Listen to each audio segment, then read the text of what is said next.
বিসমিল্লাহির রহমানির রহিম। আসসালামু আলাইকুম ওয়া রাহমাতুল্লাহি ওয়া বারাকাতুহু। আমি এস.এম.জেড ইমরান হাসান, প্রভাষক, অর্থনীতি বিভাগ, মোহাম্মদপুর কেন্দ্রীয় কলেজ, ঢাকা। আজকে আমি অর্থনীতির তৃতীয় বর্ষের একটি কোর্স, অর্থনীতির জন্য পরিসংখ্যান, এই কোর্সের নতুন একটি অধ্যায়, যদিও আমরা সম্ভাবনা পড়াচ্ছিলাম, সম্ভাবনা অধ্যায়ের যেই প্রাথমিক যে সম্ভাবনা বা সম্ভাবনার প্রথম ধাপ আমরা পার করছি। আজকে আমরা সম্ভাবনাই পড়াবো, বাট এটা নতুন একটি স্টেপে আমরা যাব আজকে। এটাকে আমরা বলতেছি আজকে গাণিতিক প্রত্যাশা বা ম্যাথমেটিক্যাল এক্সপেকটেশন। এটা হচ্ছে তৃতীয় বর্ষের একটি কোর্স এবং সম্ভাবনা অধ্যায়টা কিন্তু অনেকভাবে বিভক্ত। আমরা প্রথমে বেসিক যে প্রবাবিলিটি সেটা আমাদের শেষ হয়েছে। আজকে আমরা দ্বিতীয় ধাপে গেলাম। আজকে আমাদের পড়া যে অধ্যায়টি আমরা অধ্যয়ন করব তার নাম হচ্ছে গাণিতিক প্রত্যাশা বা ম্যাথমেটিক্যাল এক্সপেকটেশন। আমি একটু লেখি বোর্ডে,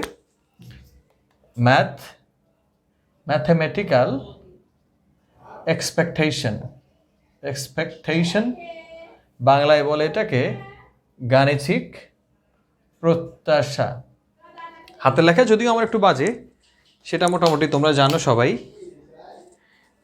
এখন আজকে আমরা এই গাণিতিক প্রত্যাশাই হচ্ছে অধ্যয়ন করব। একটু আগে বলে রাখা ভালো, গাণিতিক প্রত্যাশা আসলে কিভাবে আসলো। তোমরা সবাই মোটামুটি জানো যে আমাদের চ্যাভেলিয়ার ডি ম্যারে, আমি যখন সম্ভাবনা অধ্যায়টি তোমাদের পড়িয়েছিলাম তখন আমি বলেছিলাম যে ক্যাভেলিয়ার ডি ম্যারে একজন ফরাসি গণিতবিদ, উনি ব্লেইজি পেস্কেল এবং হচ্ছে ফার্মেট নামের দুইজন ম্যাথমেটিশিয়ানকে মিলে অনুরোধ করেছিলেন যে জুয়া খেলার একটা সমস্যা সমাধানের জন্য, এবং জুয়া খেলার ওই সমস্যার সমাধান করতে গিয়েই মূলত সম্ভাবনা তত্ত্বটির উদ্ভব হয়। তবে গাণিতিক প্রত্যাশার বিষয়টি সর্বপ্রথম হচ্ছে পরিচিতি দান করেন যিনি, ওনার নাম হচ্ছে হাইগেন্স। এবং মানে খুবই খুবই ইম্পর্ট্যান্ট একটা বিষয় হচ্ছে গাণিতিক প্রত্যাশা সম্ভাবনার ক্ষেত্রে। এবং আমি তোমাদের একটা গল্প বলি, সেটা হচ্ছে, মনে করো একটা খেলা হচ্ছে এরকম যে যদি একটি নিরপেক্ষ ছক্কা নিক্ষেপ করা হলো, যদি হেড পড়ে তাহলে তোমাকে টাকা দেওয়া হবে, আর যদি বিপরীত যদি হেড না পড়ে তাহলে তোমার কিছু টাকা তোমাকে হারাতে হবে। একজন ছক্কা নিক্ষেপকারীর গড়ে কত টাকা পেতে পারে বা কত টাকা হারাতে পারে সেটা আমরা গাণিতিক প্রত্যাশার মাধ্যমে নির্ণয় করতে পারি। আমি আরেকবার উদাহরণটা দিই। মনে করো একজন ছক্কা নিক্ষেপকারী, তোমার হচ্ছে একটা ছক্কা নিক্ষেপ করা হলো, যদি হেড পড়ে তাহলে তুমি কিছু টাকা পাবা, আর যদি হেড না পড়ে তাহলে তোমাকে কিছু টাকা হারাতে হবে। গাণিতিক প্রত্যাশা দিয়ে আমরা আসলে কি করি? আমরা গাণিতিক প্রত্যাশা দিয়ে যেটা করি সেটা হচ্ছে একজন ছক্কা নিক্ষেপকারী গড়ে কত টাকা পেতে পারে বা হারাতে পারে তা আমরা গাণিতিক প্রত্যাশার মাধ্যমে নির্ণয় করতে পারি। এটা জাস্ট একটা সিম্পল এক্সাম্পল তোমাদেরকে দিলাম। এখন আমরা তোমার হচ্ছে ফর্মালি গাণিতিক প্রত্যাশায় ঢুকবো। প্রথমে আমি ডেফিনেশনটা একটু বলি। ডেফিনেশনটার আগে আমি ফর্মুলাটা লিখি, তারপর আমরা ডেফিনেশনে যাই। দেখো, গাণিতিক প্রত্যাশা হচ্ছে এটাকে বলে EX বা expectation of x is equal to summation x into probability x. এই হচ্ছে সূত্র। কি লিখলাম? Expectation of x is equal to summation x into PX। মানে আমরা যদি এভাবে বলি যে কোনো বিচ্ছিন্ন দৈব চলকের, এক্স হচ্ছে একটা বিচ্ছিন্ন দৈব চলক ধরে নাও, কোনো বিচ্ছিন্ন দৈব চলকের প্রতিটি মানের সাথে তার নির্দিষ্ট সম্ভাবনার গুণফলের সমষ্টিকে গাণিতিক প্রত্যাশা বলে। আরেকবার শোনো, কোনো বিচ্ছিন্ন দৈব চলকের সাথে তার নির্দিষ্ট সম্ভাবনার গুণফলের যোগফলকে গাণিতিক প্রত্যাশা বলে। আমরা এভাবে বলতে পারি যে, আচ্ছা উদাহরণটা একটু লিখি, তোমরা এটা লিখে নাও ডেফিনেশনটা, এটা ইম্পর্টেন্ট। কোনো বিচ্ছিন্ন দৈব চলকের, এই ডেফিনেশনটা লেখো। কোনো বিচ্ছিন্ন, আমার হাতে লেখা খারাপ হলে অসুবিধা নেই, তোমরা শুনতে শুনতে লিখতে পারবে। কোনো বিচ্ছিন্ন দৈব চলকের প্রতিটি মানের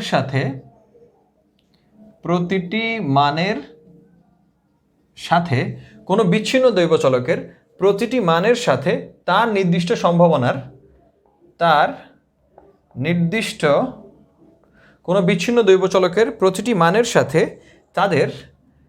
তাদের নির্দিষ্ট সম্ভাবনার গুণফলের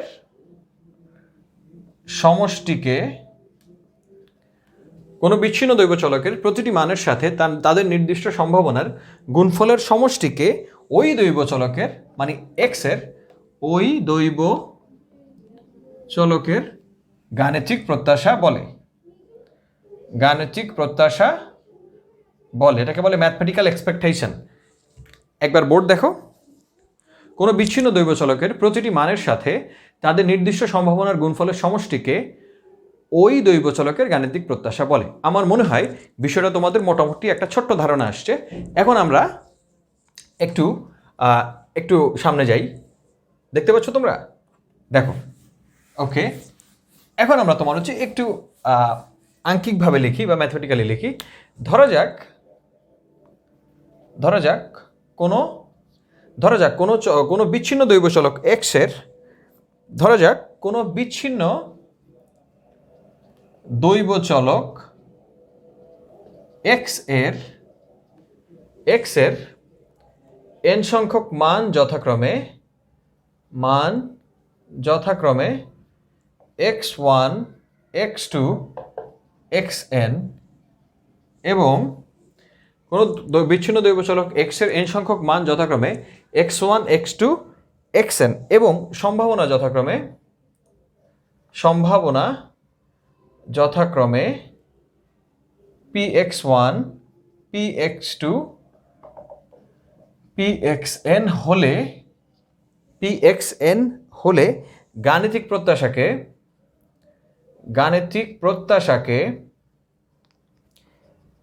ex দ্বারা প্রকাশ করা হয়। অতএব ex সমান x1 into px1 plus x2 into px2 plus dot xn into pxn। এটাকে আমরা কি লিখতে পারি বলো তো?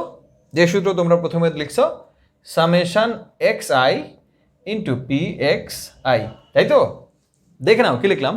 ধরা যাক কোনো বিচ্ছিন্ন দৈব চলক x এর n সংখ্যক মান যথাক্রমে x1 x2 xn এবং সম্ভাবনা যথাক্রমে px1 px2 ডট pxn হলে গাণিতিক প্রত্যাশাকে ex দ্বারা প্রকাশ করা হয়, যেখানে ex equal to x1 into px1 plus x2 into px2।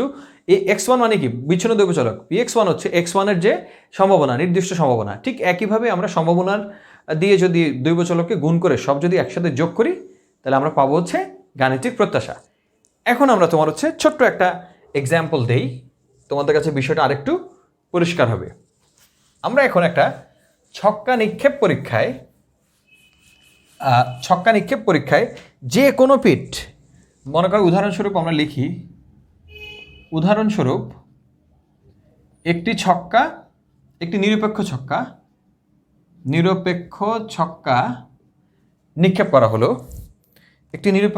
নিক্ষেপ করা হলো। এখন একটা নিরপেক্ষ রেখা ছক্কা তোমরা নিক্ষেপ করছো। এখন কি হয়েছে? এখন আমি যদি বলি তার উপরের পিঠে মানে ছক্কা নিক্ষেপ করছো, তার উপরের পিঠে যেই তোমার হচ্ছে পিঠের সংখ্যাগুলোকে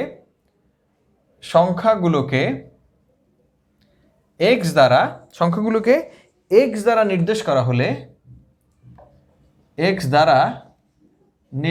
করা হলে তার উপরের পিঠের সংখ্যাগুলোকে x দ্বারা নির্দেশ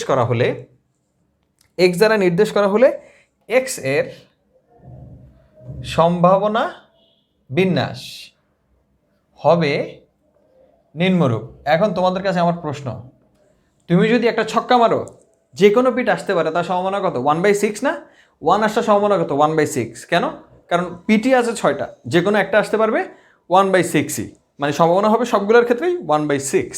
সুতরাং আমরা যদি এটা লিখি, এক্স হচ্ছে কি আসতে পারে? 1 2 3 4 5 6। আর কি সম্ভাবনা আসতে পারে এখানে? px হতে পারে 1/6 1/6 1/6 1/6 1/6 1/6। মানে এটা আমরা কি করলাম? সম্ভাবনা বিন্যাস দেখালাম। এটা হচ্ছে এক্স গুলা, আর এখানে হচ্ছে এক্স এর কি সম্ভাবনা। এখন আমরা সূত্র অনুযায়ী জানি কিভাবে আমরা এক্সপেকটেশন অফ এক্স বের করি। তোমরা দেখছো যে ex is equal to summation xi into pxi, তাই না?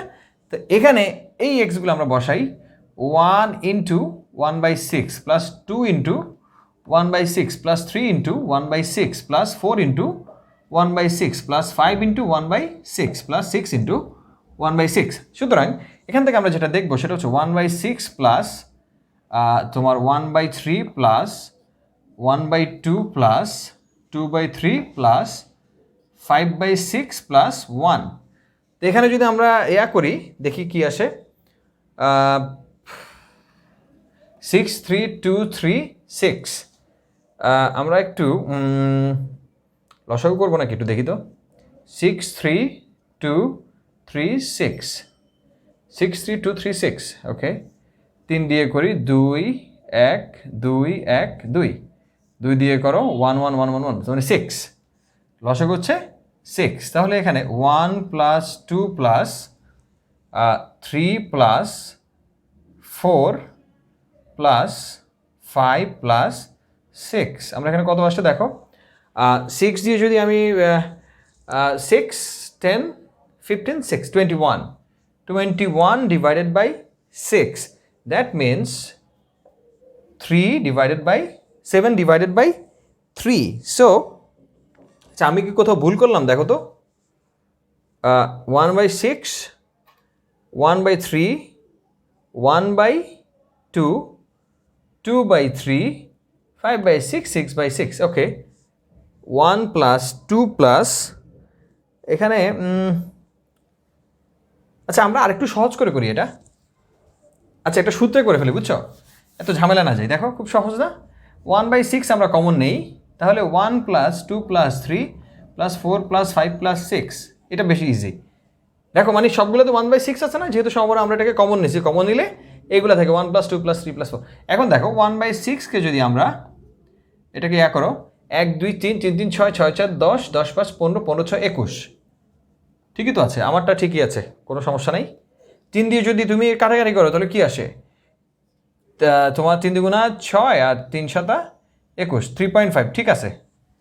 This is the answer. তার মানে আমরা বলতে পারি যে কি করছি আমরা এতক্ষণ ধরে বলো তো, আমরা দেখালাম একটা উদাহরণের মাধ্যমে যে একটা নিরপেক্ষ ছক্কা যদি নিক্ষেপ করা হয় আর এক্স যদি উপরের পিঠের সংখ্যাগুলোকে নির্দেশ করে, তাহলে এক্সের সম্ভাবনা বিন্যাসটা আমরা দেখলাম। এরপরে আমরা এই সম্ভাবনা বিন্যাস থেকে আমরা কিভাবে গাণিতিক প্রত্যাশা আমরা করি সেটা আমরা এখানে দেখতে পাচ্ছি। আমরা কি করলাম, প্রত্যেকটা এক্স দিয়ে তার সম্ভাবনা বিন্যাসকে আমরা সম্ভাবনাকে গুণ করছি, দেন সব একসাথে যোগ করছি, লাস্টে যেটা পেলাম এই 3.5, এই 3.5টা আসলে কি এটা তোমাদের বুঝতে হবে। এটা হচ্ছে একটা নিরপেক্ষ ছক্কা নিক্ষেপের গাণিতিক প্রত্যাশা হচ্ছে 3.5, মানে একটা নিরপেক্ষ ছক্কা নিক্ষেপের গাণিতিক প্রত্যাশা হচ্ছে 3.5। ওকে, তোমরা বোর্ডটা একবার দেখো, মনোযোগ দিয়ে দেখবা। ওকে, এখন আমরা তোমার হচ্ছে একটু সামনে যাই। আজকে আমি তোমাদেরকে যে বই থেকে পড়াচ্ছি সেটা কিন্তু তোমার আব্দুল আজিজের বই নয়। আজকে আমি তোমাদেরকে অন্য একটা বই থেকে পড়াচ্ছি, আব্দুল আজিজের বই। আমি এই বইয়ের যেই অংশটা পড়াচ্ছি সেটা আমি তোমাদের আবার ছবি তুলে তোমাদের গ্রুপে আপলোড করব, তো টেনশন করার কিছু নাই। এখন আমরা যেটা দেখব সেটা হচ্ছে তোমার, এখন আমরা তোমার হচ্ছে গাণিতিক প্রত্যাশা দুই ধরনের চলকের ক্ষেত্রে বের করতে পারি। এতক্ষণ তোমরা যেটা দেখছো সেটা হচ্ছে বিচ্ছিন্ন দৈব চলকের ক্ষেত্রে কিভাবে গাণিতিক প্রত্যাশা বের করতে পারি, ঠিক একইভাবে আমরা এখন অবিচ্ছিন্ন দৈব চলকের ক্ষেত্রে গাণিতিক প্রত্যাশা বের করব। দেখো, অবিচ্ছিন্ন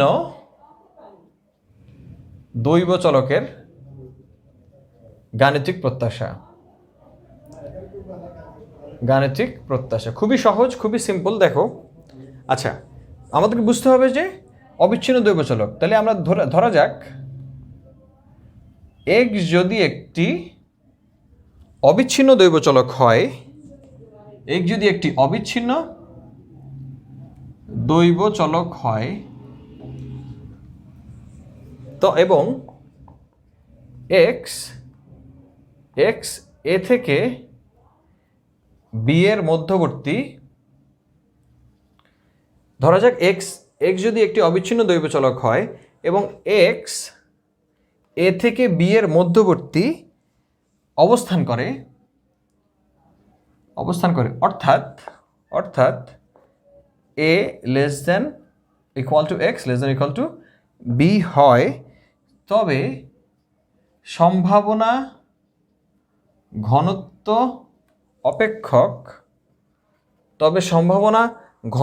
অপেক্ষক এফ এক্স হলে, এফ এক্স হলে গাণিতিক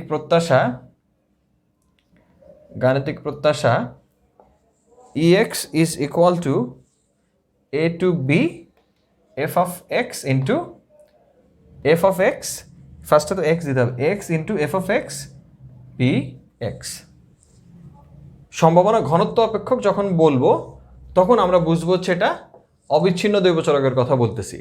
সূত্র হচ্ছে expectation of x equal to integration sign a to b x into f x p x, sorry p x কেন দিছি, f x dx, integration f x dx. Okay, এটা হচ্ছে integrate করতে হবে। আমরা এটা ঘাবড়ানোর কিছু নেই, খুবই সহজ, জাস্ট তোমাদেরকে একটু দেখানোর জন্য দেখালাম, এটা খুবই সিম্পল, ঘাবড়ানোর কোনো কারণ নাই। এখন আমরা তোমাদেরকে একটু সহজ করে দিই। বিষয়টা হচ্ছে কি, কিছুই না, যখন তোমার হচ্ছে এক্স অবিচ্ছিন্ন দ্বৈবচলক হবে তখন ও এ থেকে বি এর মধ্যে একটা মধ্যবর্তী মান, একটা রেঞ্জ থাকবে। তোমরা জানো যে অবিচ্ছিন্ন দ্বৈবচলক হচ্ছে সেই চলক যারা একটা নির্দিষ্ট সীমার মধ্যে যে কোনো মান গ্রহণ করতে পারে। এই হচ্ছে অবিচ্ছিন্ন দ্বৈবচলক। আর বিচ্ছিন্ন দ্বৈবচলক কি, নির্দিষ্ট মান গ্রহণ করে 1 2 3 4 5 6 7 এরকম। আচ্ছা, এখন আমরা যেটা দেখব সেটা হচ্ছে সূত্রটা একবার দেখে নাও, x into f x into d x. Okay, এখন আমরা একটা নতুন জিনিস দেখব, পরীক্ষায় আসে যে সকল জিনিস। অধ্যায়টা কিন্তু অনেক বড়, বুঝছো, সম্ভাবনা অধ্যায়টা অনেক বড়। আমি চেষ্টা করব মোটামুটি সব কিছুই তোমাদেরকে দেখানোর জন্য, তারপরেও হয়তোবা আমার মনের অজান্তে 2-1টা জিনিস বাদ গেলেও যেতে পারে, তবে আমার চেষ্টা থাকবে সব দেখানোর জন্য। এখন আমরা গাণিতিক প্রত্যাশা ও গাণিতিক গড়ের মধ্যে সম্পর্ক দেখব। এটা অনেকবার পরীক্ষায় আসছে, গড়ের মধ্যে সম্পর্ক, গাণিতিক প্রত্যাশা ও গাণিতিক মধ্যে সম্পর্ক। অথবা এভাবে আসতে পারে যে দেখাও যে ex ইকুয়াল টু এক্স বার। এটা দেখে রাখো, মানে এখন যে প্রশ্নটা হবে সেটা হচ্ছে গাণিতিক প্রত্যাশা ও গাণিতিক গড়ের মধ্যে সম্পর্কটা আসলে কেমন, এবং দেখাও, অথবা এটা ভেবে আসতে পারে যে দেখাও যে expectation of x is equal to x bar. কীভাবে আমরা এটা দেখাবো সেটা দেখো। ঠিক একইভাবে নর্মালি ধরা যাক, এটা একটা প্রমাণ, ধরা যাক কোনো চলক এক্স এর n সংখ্যক মান যথাক্রমে x1 x2 xn এবং গণসংখ্যা যথাক্রমে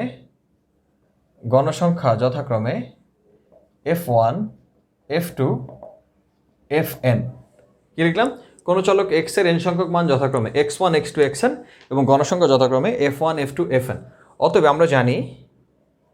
আমরা জানি x bar is equal to summation of fi divided by n। এটা মোটামুটি তোমরা জানো, fi xi divided by n, এটা আমরা সবাই মোটামুটি জানি। এখন আমরা এটা তো তোমরা জানো সবাই, ফার্স্ট ইয়ারে তোমরা গড় বের করছো না, মনে আছে তো? কিছুটা তো অতীত কিছু মনে রাখতে হবে, তা নাহলে কিন্তু আমি সামনে যেতে পারবো না। তো এটা হচ্ছে নর্মাল একটা গড়ের সূত্র, তোমরা সবাই মোটামুটি বিষয়টা জানো। এখন আমরা probability of x1 x2 x3 এগুলো আমি একটু বের করব, ঠিক আছে? অতএব দেখো, তার মানে কি fi মানে হচ্ছে f1 f2 fn, xi হচ্ছে x1 x2 xn। অতএব px1, তোমরা জানো যে কোনো জিনিসের প্রবাবিলিটির সূত্র কি বলো তো? আচ্ছা, আমি আগে প্রবাবিলিটি অফ সূত্রটা লিখি, তোমরা ঘাবড়ানোর কিছু নেই। Probability of x equal two মোট ফলাফল সংখ্যা নিচে, আর উপরে হচ্ছে অনুকূল ফলাফল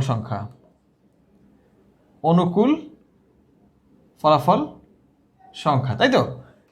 মোট ফলাফল সংখ্যা নিচে, উপরে হচ্ছে এর অনুকূল ফলাফল সংখ্যা। এখন খুব মজার বিষয় দেখো, এখানে px1 তাহলে কত হবে বলো তো দেখি? px1 হচ্ছে মোট ফলাফল সংখ্যা কত? n, আর অনুকূল ফলাফল সংখ্যা কত? f1। তাহলে px2 কত হবে? f2 divide by n। pxn কত হবে?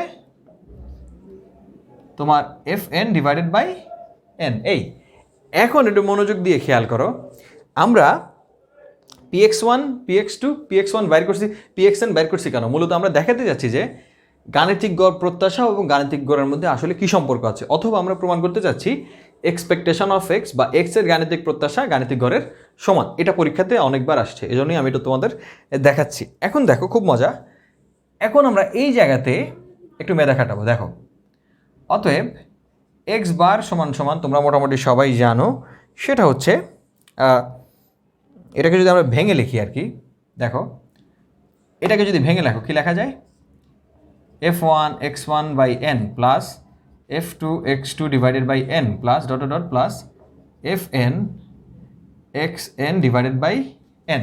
এই যে এটাকে আমি আলাদাভাবে লিখলাম আর কি, 1 2 দিয়ে সাজালাম। এখন দেখো আমি যদি x1 গুলোকে আলগা করি, দেখো কি হয়, x1 into f1 n plus x2 into f2 divided by n plus dot dot xn into fn divided by n।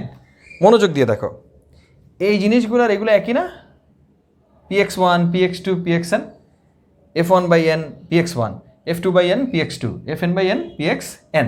So এটা লেখা যায় কি বলো তো দেখি, এটা লেখা যায় হচ্ছে, তোমরা বোর্ড দেখতে পাচ্ছ তো, ঠিক আছে বোর্ড দেখা যাচ্ছে, এটা লেখা যায় কি x1 into px1 plus x2 into px2 plus dot dot xn equal to pxn। সুতরাং এটা কিসের সূত্র বলো তো, এটা কি হয়েছে এটা দেখতে, এটা আমরা কি লিখতে পারি বলো তো তোমরা, এটা কি এক্সপেকটেশন অফ এক্স না, তাই না? এটা কি লেখা যায়, equal to summation X I into summation into P X I. এখন এটা আবার কি, এটা হচ্ছে এক্সপেকটেশন অফ এক্স এর সমান। তার মানে হচ্ছে আমরা প্রমাণ করলাম যে গাণিতিক গড় হচ্ছে গাণিতিক প্রত্যাশার সমান। খুবই সহজ, প্রমাণিত। আমার মনে হয় বিষয়টা তোমরা মোটামুটি পরিষ্কার। ওকে, একবার তাও দেখে নাও। আমার হাতে লেখা বাজে হলেও তোমরা হয়তো বুঝতে খুব একটা কষ্টকর কথা না। আমার মনে হয় বিষয়টা তোমরা মোটামুটি পরিষ্কার। এখন আমরা তোমার হচ্ছে সামনের দিকে যাই। এখন আমরা তোমার এই গাণিতিক প্রত্যাশার ধর্মসমূহ নিয়ে একটু আলোচনা করব এবং ভেদাঙ্কের ধর্ম নিয়ে আলোচনা করব। আমি আবারও বলছি, অধ্যায়টা অনেক বড়, তোমরা ঘাবড়ানোর কিছু নাই। মানে এই অধ্যায়টা মধ্যে মোটামুটি 5টি অধ্যায় ঢুকানো আছে সম্ভাবনার ভিতরে, বুঝছো? গাণিতিক প্রত্যাশা, দ্বিপদী বিন্যাস, পৈশু বিন্যাস, পরিমিত বিন্যাস। তো আমাদের এই অধ্যায়টার পরে বাকি যে অধ্যায়গুলো রয়েছে এগুলো খুব বেশি কঠিন না। সম্ভাবনাটা বুঝলে বাকি যে কোনো অধ্যায় তোমাদের জন্য খুব সহজ হবে, আমি তোমাদেরকে গ্যারান্টি দিচ্ছি। ওকে, এখন আমরা তোমার হচ্ছে গাণিতিক প্রত্যাশার ধর্ম দেখব, গাণিতিক প্রত্যাশার বৈশিষ্ট্য। মনোযোগ দিয়ে দেখো। আচ্ছা, প্রথমে এটা প্রত্যেকটা বৈশিষ্ট্য ইম্পর্টেন্ট, এগুলোর ভিতরে যে কোনো একটা তোমাদের প্রমাণ হিসাবে আসবেই, মাস্ট। প্রত্যেক বছর একটা প্রমাণ আসেই এবং এটা আসেই, এটা কোনো মিস নেই। তাহলে আমি বৈশিষ্ট্যগুলো লিখি। এক হচ্ছে, আচ্ছা আগে আমি শর্ট ফর্মে লিখি, ই এ ইজ ইকুয়াল টু এ। 2 হচ্ছে, এটা হচ্ছে এক্সপেকটেশন, মাথায় রেখো, আমি পরে বুঝাই দিব, এগুলো পরে আবার ব্যাখ্যা দিব। E A is equal to A, তারপর লেখা হচ্ছে E A X is equal to A into E X. 3 number হচ্ছে, আরেকটু ব্যাখ্যা দিই আমি, E A X into E X, then হচ্ছে E into A plus X is equal to A plus E X. 4 হচ্ছে চার হচ্ছে E A X plus B is equal to A E X plus B. 5 হচ্ছে E X plus Y equal to E X plus E Y. একবার দেখে নাও বোর্ডে, পরে আমি প্রত্যেকটার ব্যাখ্যা দিতেছি। এটা হচ্ছে গাণিতিক প্রত্যাশার বৈশিষ্ট্য বা ধর্ম। তোমাদের পরীক্ষাতে এই 5টা বৈশিষ্ট্যের যে কোনো একটা তোমাদের প্রমাণ হিসাবে সবসময় আসে। কি লিখছি ফার্স্টে, expectation of A is equal to A, expectation of A X is equal to A into expectation of X, then expectation of A plus X is equal to A plus expectation of X, তারপর expectation of A X plus B is equal to A into E X plus B, then last লিখছি E into X plus Y equal to E X plus E Y. এখন এটা মানে কি, প্রথমটার মানে শোনো। প্রথম মানে হচ্ছে যে কোনো ধ্রুবকের, এটা মানে হচ্ছে কোনো ধ্রুবকের গাণিতিক প্রত্যাশা কোনো ধ্রুবকের গাণিতিক প্রত্যাশা ওই মানের সমান, মানে এটা একটা ধ্রুবক, কোনো ধ্রুবকের গাণিতিক প্রত্যাশা ওই ধ্রুবকেরই সমান। কোনো ধ্রুবকের, এটা এইভাবে আসতে পারে, গাণিতিক প্রত্যাশা ওই ধ্রুবকের সমান, ওই ধ্রুবকের সমান। এটা কি হবে বলতো?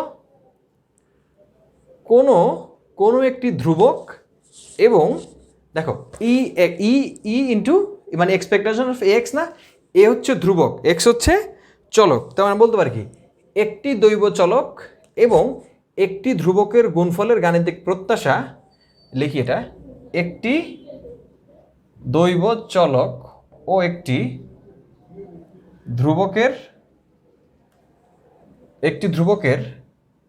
গুণফলের গাণিতিক প্রত্যাশা। দেখো তো কি হয়েছে, একটি দৈব চলক ও একটি ধ্রুবকের গুণফলের গাণিতিক প্রত্যাশা ওই ধ্রুবক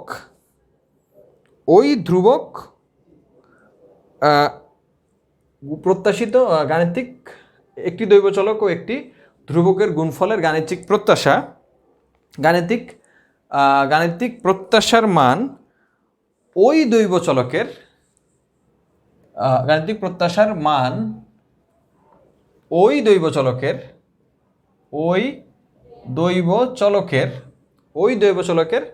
গাণিতিক প্রত্যাশা ও ধ্রুবকের গুণফলের সমান হবে, ধ্রুবকের গুণফলের সমান। মনোযোগ দিয়ে দেখো, মানে জাস্ট তুমি যদি এটা বোঝো তাহলে তুমি এটা নিজে লিখতে পারবা। কি লিখছি আমি?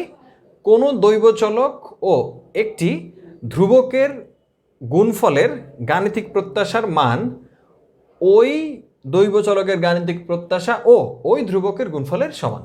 এই 3 নাম্বার লিখছি কি, কোনো একটি দৈব চলক এবং কোনো একটি ধ্রুবকের যোগফলের গাণিতিক প্রত্যাশার মান ওই ধ্রুবকের মান এবং ওই দৈব চলকের গাণিতিক প্রত্যাশার যোগফলের সমান। আমি লিখলাম না, জাস্ট আমি বলি, তোমরা শোনো। কি বললাম? কোনো একটি দৈব চলক এবং কোনো একটি ধ্রুবকের যোগফলের গাণিতিক প্রত্যাশা ওই দৈব চলকের গাণিতিক প্রত্যাশা এবং ওই ধ্রুবকের যোগফলের সমান। এরপরেটা দেখো, কোনো একটি এটা একটু মজা আছে, 4 নাম্বারটা একটু মনোযোগ দিয়ে দেখো। 4 নাম্বারটা হচ্ছে, ধরো এক্স একটা যদি দৈব চলক হয় এবং এ এবং বি যদি দুইটা ধ্রুবক হয়, তখন যেটা হবে আমরা এইভাবে প্রমাণ করতে পারি, A into expectation of X plus B. লাস্টে যেটা দেখাইছি যে এক্স এবং ওয়াই যদি দুইটা দৈব চলক হয় তাহলে E into X plus Y is equal to E X plus E Y হবে। এখন আমরা তোমার হচ্ছে এই 5টা আজকে প্রমাণ করব। এই 5টা প্রমাণ করলে আজকে আমাদের ক্লাসটা ইনশাল্লাহ আমরা শেষ করব। তো মনোযোগ দিয়ে বোর্ড দেখো। আমি বুঝলাম খুবই সহজ, কঠিন কিছু না, তোমরা একটু মনোযোগী হবা, তাতেই হবে। প্রথমে আমরা তোমার হচ্ছে ছোট যে প্রমাণগুলো আছে আমরা করে ফেলি। প্রথমে আমরা করব 1 নাম্বারটা, ই এ ইজ ইকুয়াল টু এ, মানে কোনো একটি ধ্রুবকের গাণিতিক প্রত্যাশা ওই ধ্রুবকের সমান। প্রথমে সবগুলারই একই ধরনের সিস্টেম। ধরা যাক কোনো দৈব চলক এক্স এর n সংখ্যক মান যথাক্রমে x1, x2, xn এবং সম্ভাবনা যথাক্রমে px1, px2, pxn এবং এ হলো একটি ধ্রুবক যেখানে, মনোযোগ দিয়ে দেখো, ধরা যাক কোনো দৈব চলক x এর n সংখ্যক মান যথাক্রমে x1, x2, xn এবং সম্ভাবনা যথাক্রমে px1, px2, pxn এবং এ হলো একটি ধ্রুবক যেখানে probability of a is equal to xi equal to probability of xi, মানে এ হচ্ছে xi সমান, এজন্য pxi। এখন তোমার হচ্ছে আমরা যাই, অতএব ই এ সমান সমান কী হবে? Expectation of A is equal to, যে সূত্র, summation A into P A আর ইকুয়াল টু এক্সআই, যেহেতু আমরা বললাম যে এ হচ্ছে এক্সআই এর সমান। ইজ ইকুয়াল টু তোমার হচ্ছে লেখা যায় summation A into P X I is equal two এক লাইনে শেষ ইজ ইকুয়াল টু এ যেহেতু কনস্ট্যান্ট বাইরে নিয়ে আসা যায় সামেশন অফ পি এক্স আমরা জানি সকল প্রবাবিলিটির যোগফল হচ্ছে 1 এর সমান ইকুয়াল টু 1 ইকুয়াল টু এ প্রমাণিত শেষ কিছুই না মানে আমরা কি করলাম ফার্স্টে আমরা লিখলাম কি ধরা যাক কোনো দৈব চলক এক্স এর এন সংখ্যক মান যথাক্রমে x1 x2 xn এবং সম্ভাবনা যথাক্রমে px1 px2 pxn এবং এ হলো একটি ধ্রুবক যেখানে probability of a is equal to xi equal to probability of xi দেন আমরা করলাম কি expectation of a is equal to summation a into p যেখানে a সমান xi ধরে নিয়েছো equal to summation a into pxi দেন আমরা কনস্ট্যান্টকে বাইরে নিয়ে আসলাম থাকলো সামেশন px তাহলে সামেশন px আমরা জানি সকল সম্ভাবনা যোগফল হচ্ছে 1 এর সমান a into 1 equal to a আমার মনে হয় বিষয়টা তোমরা মোটামুটি পরিষ্কার এখন আমি তোমার হচ্ছে দ্বিতীয় স্টেপে যাচ্ছি দ্বিতীয় প্রমাণটায় যাই খুবই সহজ সেটা হচ্ছে প্রমাণটা হচ্ছে দেখাও যে EAX is equal to A into EX প্রথম জিনিসটা একই জিনিস কোনো চেঞ্জ হবে না আমি ওই লেখাটা লিখলাম না অতএব expectation of x is equal two তোমরা জানো summation X I into P X I খুবই সহজ বিষয় এখন আমরা যদি এটা কীভাবে লিখি অতএব EAX ইজ ইকুয়াল টু যেহেতু তোমার হচ্ছে আমরা এক্সপেকটেশন বের করতেছি সুতরাং সামেশন AXI প্রবাবিলিটি XI যেহেতু এ কনস্ট্যান্ট এখন এটাকে আলগা করি আমরা একইভাবে একে বাইরে নিয়ে আসো XI PXI এ ইন্টু এটাকে কি EX প্রমাণিত ঠিক আছে প্রমাণিত এই ছোট ছোট প্রমাণ কোনো প্রমাণ না আর কি মানে দেখাইতে বলতে তোমার হচ্ছে expectation of AX is equal two A into EX আমরা এটাকে প্রমাণিত শেষ মানে সবই সেম মানে দেখতে মনে হচ্ছে কঠিন কিন্তু আসলে কিছুই না 3 নাম্বারটা দেখো 3 নাম্বার প্রমাণটা ছিল হচ্ছে তোমার A plus X is equal to তোমার হচ্ছে A প্লাস EX এই ছিল তোমার আমাদের বিষয় এখন এখানে আমরা যেটা করব একই জিনিস কোনো পরিবর্তন নাই প্রথমে তো তোমরা যা জানো সেম জিনিসই লিখবা মানে হচ্ছে এক্স এর এন সংখ্যক মান x1 x2 xn এবং সম্ভাবনা যথাক্রমে হচ্ছে px1 px2 pxn এবং যেখানে a একটা ধ্রুবক এতটুকু লিখবা লেখার পরে আমরা লিখবো এবার অতএব a plus X is equal to summation a plus xi into pxi যেহেতু আমরা জানি যে তোমার হচ্ছে এক্সপেকটেশন অফ এক্স তোমরা জানো xi ইন্টু pxi আর এই যেহেতু কনস্ট্যান্ট আমরা এটাকে পুরোটাই আলগাভাবে লিখে জাস্ট প্রবাবিলিটিটাকে বাইরে নিয়ে আসলাম এবার দেখো আমরা সামেশন a প্লাস xi না এটাকে আমরা কি করতে পারি এই দুইটার সঙ্গে এটা আবার গুণ আকারে আছে না a প্লাস xi এর সঙ্গে এটা গুণ আকারে আছে না দেখো pxi কি লেখা যায় এখন তাহলে বলো তো দেখি সামেশন apxi প্লাস